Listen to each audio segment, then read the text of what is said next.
గజం భూమి కేవలం 5,500 రూపాయలతో 135 గజాల భూమి కేవలం 7 లక్షలు మాత్రమే. అగ్రే సమగ్రయతి కామపి కేళి లక్ష్మీం అన్యాసు దిక్ష్వపి విలోచనమేవ సాక్షి హా హంత హంత మమ దూరమహో కిమేతత్ ఆసీత్ కిశోరమయమంబ జగత్రయం మే. భాగవత కథా సుతకి స్వాగతం. కాళీ మర్దనం జరిగిపోయింది. అయితే ఈ కాళీయుడు ఉన్న కాళింది మడుగులో, యమునా నదికి దగ్గరలో ఉన్న ఈ మడుగులో అతను ఎట్లా దాక్కోగలిగాడు, ఎందుకు గరుత్మంతుడు ఈ మడుగులోకి రాలేకపోయాడు అనే దానికి ఒక చిన్న వివరణ ఇస్తున్నారు.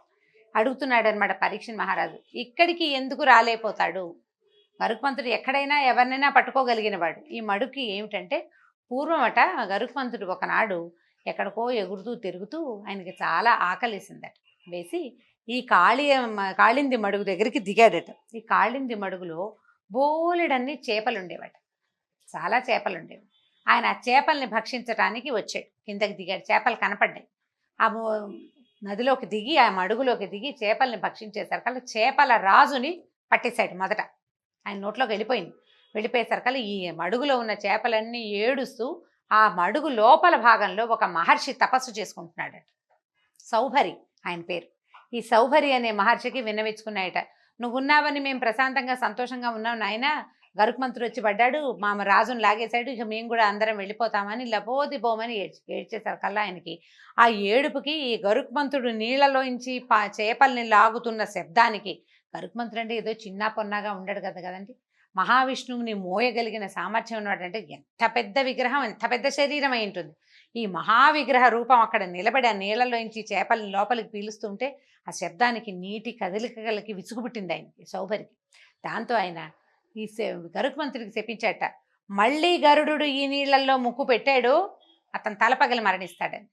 ఇప్పుడు ఎంత వాళ్ళైనా సరే సాక్షాత్తు శ్రీహరికి వాహనమైనప్పటికీ ఋషి వాక్యానికి భయపడాల్సిందే. దాంతో గరుత్మంతుడు ఆ మడుగులోంచి బయటకు వచ్చేసాడు. ఇంకా ఎప్పుడూ ఆ మడుగు జోలికి వెళ్ళాల. ఈ కాళీయుడికి తెలుసు, చాలా సర్పాలన్నిటికీ తెలీదు.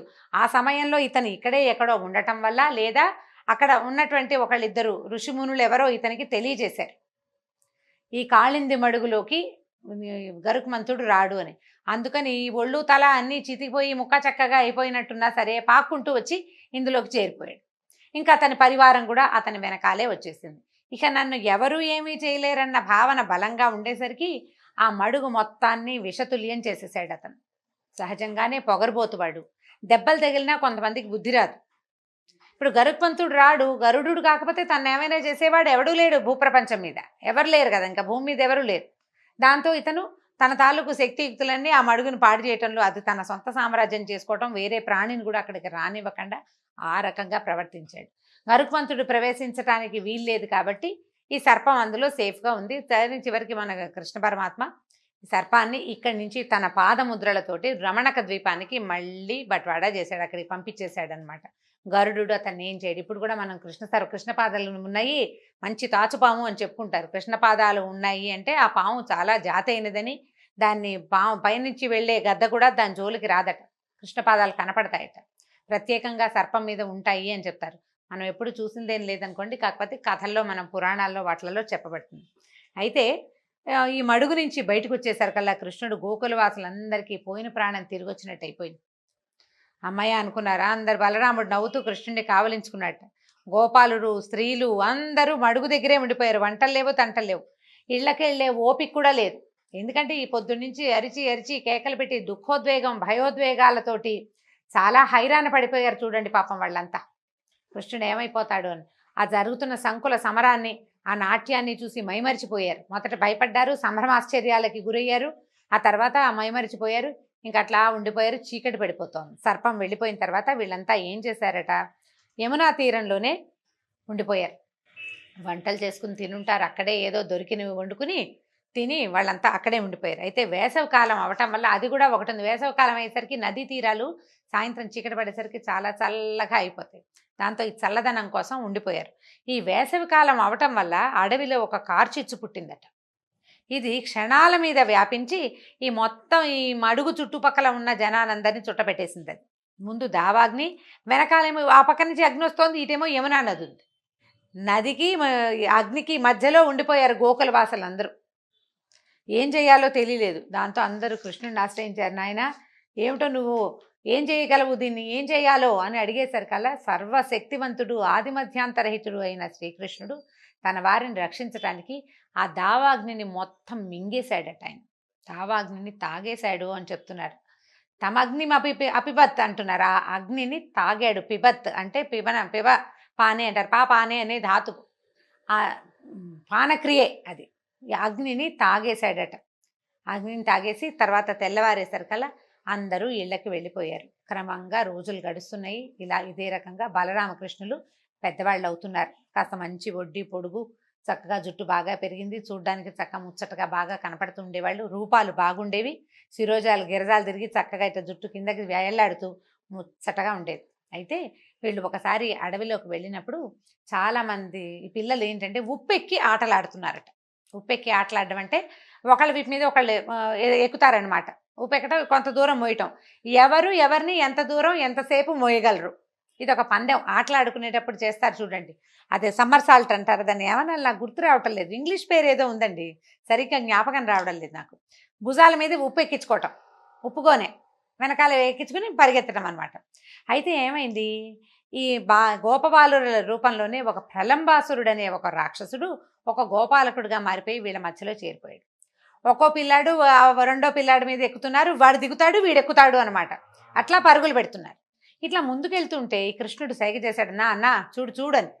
చూస్తే వీళ్ళకి తెలిసిన వాడు కాదు, వీడు ఒకడు డిఫరెంట్గా ఉన్నాడు. వాడి పళ్ళు ముఖము అన్నీ తేడాగానే ఉన్నాయి. ఆయన ఏమన్నాడు, అన్నా నువ్వు ఎక్కని సైగ చేశాడు. చేసేసరికల్లా ఏం చేసేసాడు, మన బలరాముడు ఆ ప్రలంబాసురుడి భుజాల మీదకి ఎక్కాడు. గోపబాలుడు రూపంలోనే ఉన్నాడు వాడును. ఈయన చక్కగా నల్లటి వస్త్రం ధోవతి చక్కగా కట్టుకున్నాడు. మొహం మీద కస్తూరి బొట్టు తలతళ్ళాడిపోతూ తెల్లగా మెరిసిపోతుంటాడు. బంగారపు వర్ణంలో మెరుస్తూ ఉంటాడు. ఈయన పక్కన కృష్ణుడు మెరుపు మేఘము కలిసినట్టుగా ఉంటారనమాట వాళ్ళిద్దరు. అయితే ఈ భుజాల మీదకి ఎక్కిన తర్వాత కొంత దూరం అంటే ఒక లెక్క ఉంటుందన్నమాట. ఒక ఇన్ని అడుగులు పరిగెత్తిన తర్వాత పైనున్నవాడు కిందకి దిగి ఈ కింద ఉన్నవాడిని పైకి ఎక్కించుకోవాలి. ఆ దూరం దాటేసింది. ఆ చెట్టు దాకా అన్నారు. చెట్టు దాటేసిన తర్వాత కూడా ప్రలంబాసురుడు ఈ పిల్లాన్ని దింపటల్లా ఇలాగే మోసుకుని తీసుకెళ్ళిపోయి ఏమిటో చేసేద్దాం అనుకున్నాడు. అయితే ఆయనకి ఏం తెలిసిందంటే ఆ ప్రలంబాసురుడికి అర్థమైంది, ఈ చెట్టు దాకా వెళ్లే లోపలే ఎత్తుకున్నప్పుడు ఉన్న పిల్లాడు కాదు, వీడు బరువెక్కాడు అని తెలిసింది. ఇంకా ముందుకు వెళ్లే కొందికి అపరిమితమైన బరువు ఈ తన మీద నుంచి పడుతున్న వేళ్లాడుతున్న ఈ కాళ్ళున్నాయే, అవి ఎలా ఉన్నాయంటే పెద్ద ఏనుగు తాలూకు తొండాలాగా ఉన్నాయి. అవేదో చిన్నది 10-11 సంవత్సరాల పిల్లవాడి కాళ్ళు కాదవి, ఏనుగు తొండాలు. మొయ్యలేకపోతున్నాడు. ఇక మొయ్యలేకపోతుంటే విసిరేద్దామనుకున్నాడు, దింపేద్దామనుకున్నాడు. దిగేలాగా లేడు పైనున్నవాడు. దిగే ఉద్దేశంలో లేడు, వీడంతు చూడాలనే ఉంది ఆయనకి. ఇక బలవంతంగా కాళ్ళు పట్టుకుని లాగాడు. ఏం చేసినా అతని వల్ల కాల. పోని విసిరేద్దామని బలం కొద్దీ విసిరేయబోతే కాళ్ళు మెలేసి మెడపట్టేసేట. 2 కాళ్ళు మెలేసి ప్రలంబాసురుడి మెడ ఎట్లా మెలిపెట్టాడంటే ఆ మెడ వెనక్కి తిరిగిపోయిందనమాట. పెద్ద కేక పెట్టాడట. ఈ పైనుంచి దిగటం మామూలుగా తనలేదు, ఒకే ఒక్క తన్ను. అది ఎట్లాంటిదంటే 1000 సమ్మెటల పోటు లాంటి దెబ్బ అనమాట. ఆ దెబ్బ పైగా ఇతను ఏమిటి, ఆయనకున్న ఆయుధం, పిల్లలందరూ కర్రలు కటార్లు చిన్న చిన్న పుచ్చుకు తిరిగితే ఇతను మాత్రం హలం పట్టుకుని తిరిగేవాడు. హలం అంటే నాగలి, హలాయుధుడు. ఈ నాగలి మహాబరువుగా ఉంటుంది, దానికి హెడ్ వెయిట్ ఉంటుంది, తల బరువు. కింద ఒక కర్ర పెడతారు దానికి. ఆ నాగలి నేల దున్నటానికి ఉంటుంది కదా, ఇనప వస్తువు లేదా చెక్క వస్తువు కిందకు ఉంటుంది. దాన్ని బ్యాలెన్స్గా ఈడవడానికి వీలుగా మధ్యలో ఒక కర్ర ఉంటుంది. ఇప్పుడు దాన్ని కనుక నిలబెడితే ఆ బరువు ఆపలేం. కర్ర మీద నిలబెట్టామనుకోండి, అటు ఇటు ఉన్న బరువు ఎలా ఉంటుందంటే ఒక్క పిసరు ఇటైనా ఇటుపడిపోతుంది, లేదా అటైతే అటుపడిపోతుంది. అమిత బరువు ఉంటుంది, హెడ్ వెయిట్. దాన్ని మోయటం కష్టం. దాన్ని భుజాన వేసుకుని మోసే రకం పిల్లవాడు. భూభారం మోసేవాడికి హలభారం ఒక లెక్క, ఈ రాక్షసుడైన లెక్క. అక్కడి నుంచి ఒక తన్ను తన్నాడు. ఈ తన్నిన తన్నుకి ఆ కాళ్ళ మెలికి మెడ విరిగిపోయి ప్రలంబాసురుడు మరణించాడు.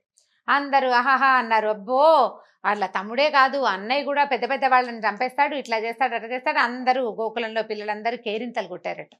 అయితే ఏమైంది, ఆ రోజు సాయంకాలం అడవిలో ఆవుల్ని మేపుతుంటే మళ్ళీ ఒక కార్చిచ్చు పుట్టిందట. ఇది గోపబాలుడిని గోవుల్ని చుట్టేసింది. వెంటనే వీళ్ళు అందరూ కృష్ణుడిని పట్టుకున్నారు. ఏం చేద్దాం నీళ్లు లేవు దగ్గరలో, ఎక్కడ నీళ్ళు లేవంటే అందరూ కళ్ళు మూసుకోండి అని చెప్పాడు. కళ్ళు మూసుకున్న తర్వాత బాలురంతా కళ్ళు మూసుకున్నాక కృష్ణుడు దాన్నంతా ఇట్లా తీసుకుని రెండోసారి దావాగ్నిని మింగేశాడు. మొదటిసారి యమునా నదీ తీరంలో చేశాడు కాళీమర్దనం తర్వాత. రెండోసారి గోపబాలుని రక్షించడానికి కూడా కార్చిచ్చు మొత్తాన్ని చేతిలోకి తీసుకుని ఒక చిన్న పురుషుడు నీళ్లు తాగినట్టుగా అగ్నిని మింగేశాడు.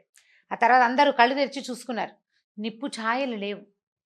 అప్పటిదాకా ఎప్పుడు ఊరికే కృష్ణుడు బలశాలి, బలవంతుడు, రాక్షస సంహారం చేస్తాడు అని అనుకున్న పిల్లలకి ఏమనిపించిందంటే ఇతను దేవుడేమో అని అనిపించింది. మామూలు వాడు కాదు వీడు, పిల్లవాడు బలశాలి పిల్లవాడు కాదు, మనలాంటి వాడు కాదు, వీడు భగవంతుడు అయి ఉండాలి. ఇంత పని ఎట్లా చేస్తారు? ఎవరైనా బలంగా ఉంటే ఎవరైనా కొడతారు, ఇంకో 2 దెబ్బలు ఎక్కువ కొట్టి ఏదైనా చేయగలుగుతారు. ఇంత కార్చిచ్చుని క్షణాల్లో మాయం చేయగలిగిన వాడు సాక్షాత్ భగవంతుడే. ఇతను మనతోటి ఉండటం, అతడున్న కాలంలోనే మనం ఉండటం మన అదృష్టమని గోపాలుడంతా పొంగిపోయారట.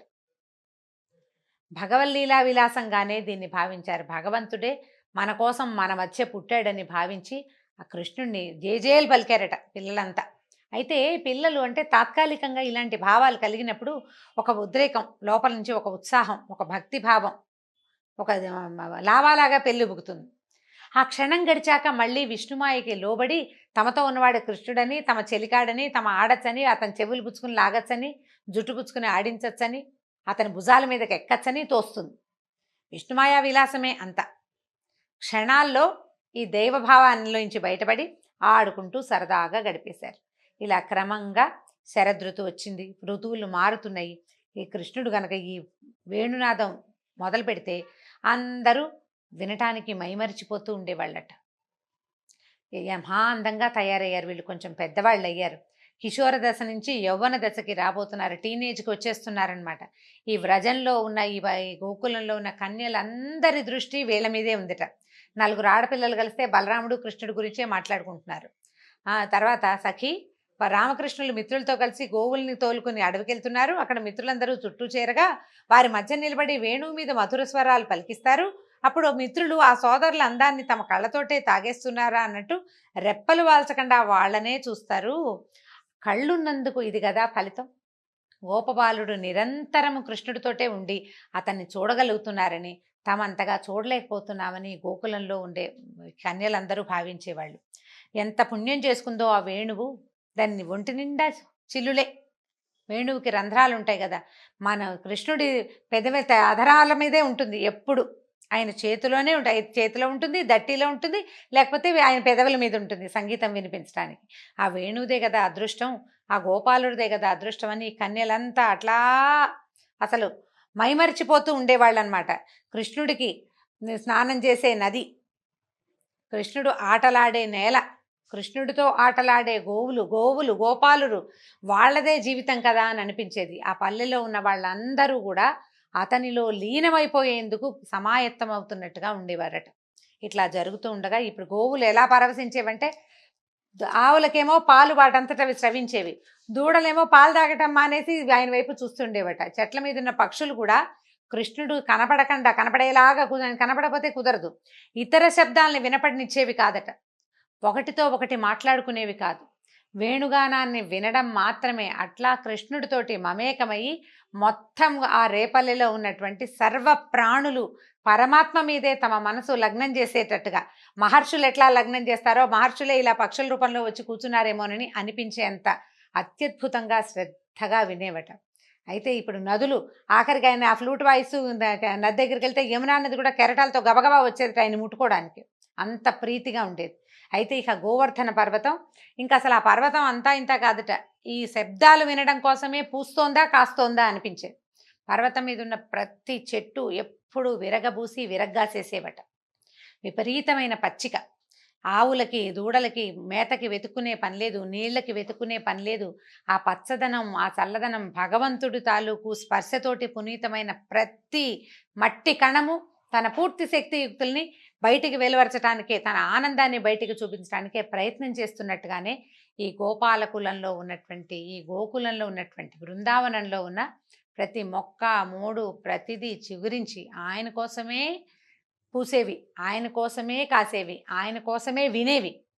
కృష్ణుడి కదలిక అతని శ్వాస, అతని ఊపిరి, అతని వేణువు, అతని నడక, ప్రతి విషయము అందరికీ అత్యంత ఆసక్తిదాయకాలుగా ఉండేవి. వాళ్ళు జీవించట్లేదు, భగవంతునితో కలిసి జీవిస్తున్నారు. మామూలు జీవం కాదు, మనుషుల్లాగా కాదు, భగవంతుని కోసమే అన్నట్టు జీవిస్తున్నామా అన్నట్లుగా ఋషులు మునులు దేనికోసం సంవత్సరాల తరబడి కఠోరమైన దీక్ష వహించి తపస్సు చేస్తారు. వీళ్ళ అదృష్టమేమో ఈ జన్మలో యదువంశానికి ఇటువంటి ఘనత ప్రాప్తించిందని చెప్తారు వ్యాసుల వారు. దీంతో భాగవత కథాసుధ సమాప్తం. వచ్చే భాగంలో మరిన్ని కొత్త కథలతోటి కలుసుకుందాం. నమస్కారం.